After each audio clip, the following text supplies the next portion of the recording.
Love, at its core, is supposed to be pure, a connection built on trust, mutual respect, and vulnerability.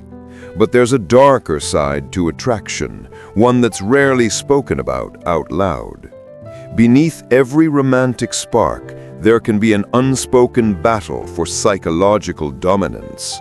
Some men, knowingly or not, don't just try to attract women, they engineer desire, manipulate emotions, and pull invisible strings. And they do it with surgical precision. This isn't about pickup lines or surface-level charm. It's about understanding the primal, often subconscious psychological triggers that shape how humans bond, trust, and fall in love. This invisible game doesn't play by the rules of fair romance. It plays by the rules of power. What makes this more dangerous is how subtle it is. A manipulative man doesn't need to raise his voice or make grand gestures. He might just tilt the balance of emotional control by being just distant enough to make a woman chase him, or calculatedly affectionate to build trust before he pulls it away. This push and pull isn't random, it's strategy, it's Machiavellian. But what most of these men don't realize or choose to ignore is that every manipulation plants a seed, and every seed grows into something, sometimes adoration, but often chaos, resentment, or karma. Attraction based on manipulation may be powerful in the short term, but it always carries a price. In this playbook, we're going to break down 5 Machiavellian moves used to manipulate women's emotions and attract powerfully. Not because this is something to glorify, but because understanding it exposes how these games work. Knowledge gives you choice, and the deeper we go, the clearer one truth becomes. Control might win hearts, but karma always collects its debt. Rule 1. The power of emotional distance. The first Machiavellian move is the strategic use of emotional distance. Humans crave what they can't fully grasp. When someone is slightly out of reach, the mind doesn't calm down, it fixates. This is a psychological loop deeply tied to the reward centers of the brain. When a woman feels emotionally close one moment and then slightly disconnected the next, her brain begins to search for patterns and reasons. She becomes invested, not because she's secure, but because she's uncertain. And uncertainty fuels attraction far more intensely than consistency ever could. This tactic isn't about being cold, it's about being controlled in presence. A manipulative man will know exactly when to pull away just enough to make her lean in. He might delay replies, become mysteriously busy after a great night together, or give subtle cues that he's emotionally independent. To someone untrained, this seems like confidence, but in reality, it's a crafted performance designed to create a power imbalance. Emotional distance works because it mirrors the variable reward system, the same psychological mechanism behind gambling addiction. When rewards, attention, affection are unpredictable, the brain releases more dopamine. Instead of becoming bored, the other person becomes hooked. She starts to associate his validation with relief, which is incredibly powerful. This creates a chase dynamic, where she begins to work harder to win the connection again, not realizing the game is rigged. But here's where karma quietly takes notes. Relationships built on emotional deprivation aren't stable. A woman manipulated in this way often swings between obsession and resentment. Over time, emotional distance becomes emotional detachment. When she finally breaks free, the manipulator loses everything he built because it wasn't real connection, it was tension and control.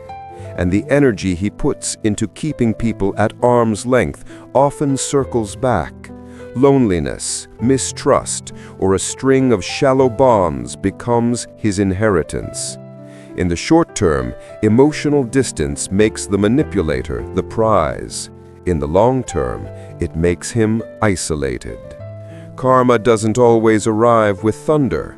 It often comes in silence, when the game ends and no one is left playing. Rule 2. The illusion of choice. The second Machiavellian move is the illusion of choice. One of the most effective forms of manipulation is not taking someone's power away. It's making them believe they have it while guiding them toward your desired outcome. A skilled manipulator won't say, "Do this." Instead, he frames the situation so that every option benefits him. For example, if he wants emotional dominance, he might suddenly present two scenarios, one where he gives warmth, another where he withdraws it. Either way, she learns that her choices orbit around his reactions. This creates a psychological dependency. When someone feels like they're making free choices, they lower their guard, they invest more. A manipulative man may give just enough openness to make her feel like she's steering the relationship, when in truth, he's scripted the map. He might let her decide when they meet, but he's already created a schedule that ensures she's accommodating his availability. He might let her choose the pace of intimacy, but he's already set the tone to ensure her decision aligns with his goals. It's a dance of perception. Why does this work? Because control wrapped in the illusion of autonomy is far more seductive than overt dominance. It feels safe, it feels mutual, but it's not. It's psychological engineering. But the karmic cost of this tactic is heavy. When the illusion cracks, when she realizes she was never truly choosing, the emotional backlash can be explosive. Betrayal cuts deeper when someone thought they were free. The manipulator may win short-term devotion, but he plants the seed of long-term distrust. And that seed doesn't just affect one woman, it grows through patterns, relationships, and reputation. What was once control becomes a cycle of self-sabotage, where authentic love never takes root. Manipulation thrives in the shadows of perception, but karma thrives in the light of truth. Sooner or later, the illusion burns away, and what's left is the manipulator facing a mirror he can't control. Rule 3. Emotional highs and lows. The third Machiavellian move is the deliberate creation of emotional roller coasters. Love addiction, at its core, isn't about love, it's about intensity. Highs followed by lows are neurologically addictive. A manipulative man knows this. He gives intense affection, grand gestures, and magnetic attention, then suddenly withdraws, criticizes, or grows distant. This isn't inconsistency born of insecurity, it's weaponized unpredictability. The brain becomes conditioned to crave the high, the moments when he's charming, attentive, and electric. The low becomes the trigger to seek the high again. She starts to work harder, give more, compromise boundaries, just to feel that initial spark again. What she doesn't realize is that this spark was manufactured. It wasn't real love, it was conditioning. This tactic mirrors the psychological principles behind trauma bonding. By alternating between care and withdrawal, the manipulator creates a cycle of dependency. She's no longer responding to his real character. She's responding to the chemical storm inside her own brain. That's why people can feel drawn to someone who hurts them. It's not rational. It's neurological entrapment. But karmic energy doesn't miss this kind of manipulation, because emotional highs built on deception always collapse into emotional emptiness. The manipulator might build a trail of women who felt like they couldn't quit him, but eventually, the damage he inflicts comes back. Often, he becomes addicted to his own pattern, needing chaos to feel alive. And when he meets someone genuine, he doesn't know how to build stability. Karma doesn't just take from him externally, it corrodes him internally. There's a saying, what you use to control others eventually controls you. Emotional chaos may attract, but it also consumes. And when the storm clears, he's left with ashes. Rule 4. Strategic vulnerability. The fourth Machiavellian move is strategic vulnerability. Most people see vulnerability as a sign of honesty, and rightly so. But in the wrong hands, it becomes a weapon. A manipulative man might open up just enough, sharing a painful past, a deep fear, or a tender moment to trigger empathy. Once empathy is engaged, defenses lower. People forgive faster, trust deeper, and attach more intensely. But here's the dark truth. Not all vulnerability is real. Sometimes it's performed. By revealing a selective piece of pain at the perfect time, the manipulator creates emotional asymmetry. She begins to nurture him, protect him, and in the process, emotionally bind herself. It's a masterstroke because it turns her compassion into a hook. She starts to justify his flaws, excuse bad behavior, and even blame herself for the hurt he causes, because he's been through so much. This tactic is particularly dangerous because it disguises itself as intimacy.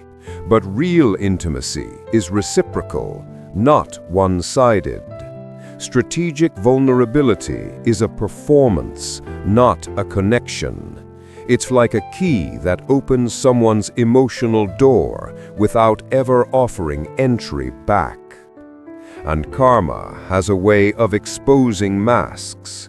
Sooner or later, performance runs out of script. True partners sense the hollowness beneath the act. When empathy turns to disillusionment, the backlash can be devastating. The manipulator finds himself surrounded by broken trust, relationships that collapse not because of what he endured, but because of what he exploited. In karmic terms, false vulnerability leads to true isolation. Because when the act is exposed, no one believes the real pain anymore. The man who cried wolf emotionally becomes invisible when he's actually in need.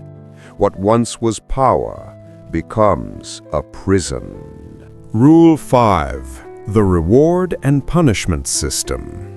The fifth Machiavellian move is the reward and punishment system. It's the silent backbone of almost every manipulative relationship. The manipulator gives warmth, attention, and approval when behavior aligns with his desires, and withdraws it, grows cold, or punishes emotionally when it doesn't. Over time, this conditions the woman to self-correct to maintain his affection. She's no longer acting freely. She's reacting to avoid emotional pain. This tactic mimics the structure of classical conditioning. Just like Pavlov's dog salivated at a bell, emotional punishment and reward shape behavior without words. He doesn't need to demand compliance. It emerges naturally. What makes this insidious is its invisibility. To outsiders, everything looks normal. To the woman inside, her emotional landscape shrinks. She starts to measure her worth by his mood. She begins to tiptoe around conflict, silence her needs, and prioritize his approval. This isn't love. It's psychological captivity wrapped in romantic language. But karma doesn't let cages last forever. Either the woman wakes up and walks away, or the manipulator ends up trapped in the very control he built. Because relationships built on fear are inherently unstable. Sooner or later, they shatter. And the man who thought he was the puppeteer often finds himself the loneliest person in the room. Control creates compliance, not connection. And karma always collects interest on stolen freedom. In the end, control may win attention, but it never wins trust. Real power isn't in making someone chase you. It's in being someone worth trusting. And remember, karma always finishes the game.